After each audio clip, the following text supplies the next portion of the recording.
Hello everyone, thanks for joining us once again on Growing with the Gold. Today we're out here outside of our food production greenhouses. We're making use of some old hydroponic tables and getting some strawberries planted. One of my favorite parts of spring, early summer are the strawberries, and I think almost everyone can agree.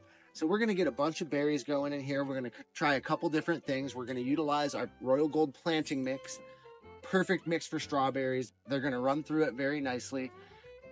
It's not sandy or overly gritty, so you're not going to get a lot of that contaminant on your berries, and that's something that a lot of people complain about is they're really gritty, sandy contaminant on their berries from their normal soil.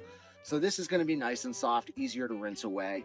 So we're using these old recycled hydroponic trays. We're running some rows. We've got some everbearing down here, and we've got some June bearing for the rest. So we're going to get one really big kind of run of strawberries early season, and then we'll get a few more later on to keep us happy as we're working here in the garden. So be sure to stay tuned in and check us out. One thing we're going to do is most of these I'm getting planted just as is. These were loose bare root strawberries.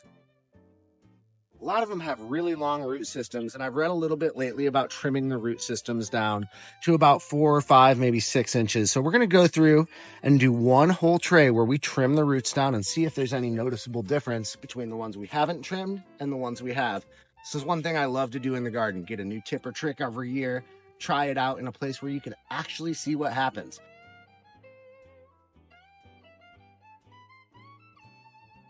So here we go. We're going to get these trimmed down. It's a little counterintuitive. You've got the nice white growth down here from where we had these stored in trays of our planting mix. But that's what experimenting in the garden is all about. No risk, no reward. So we're going to trim these off and hope for the best. Again, they say between 4 and 6 inches. I think that's about good. It feels so wrong. We hope it works so right. So we're going to get these done, get them trimmed up and planted.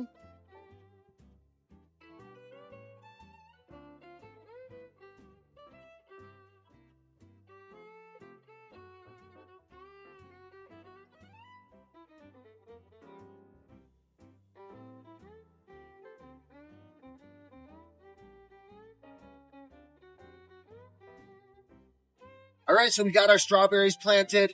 One thing you always want to remember, especially when you're planting in nice warm sun like this, water in immediately. Get those plants back cooled down, get their root systems in nice cool soil with some water.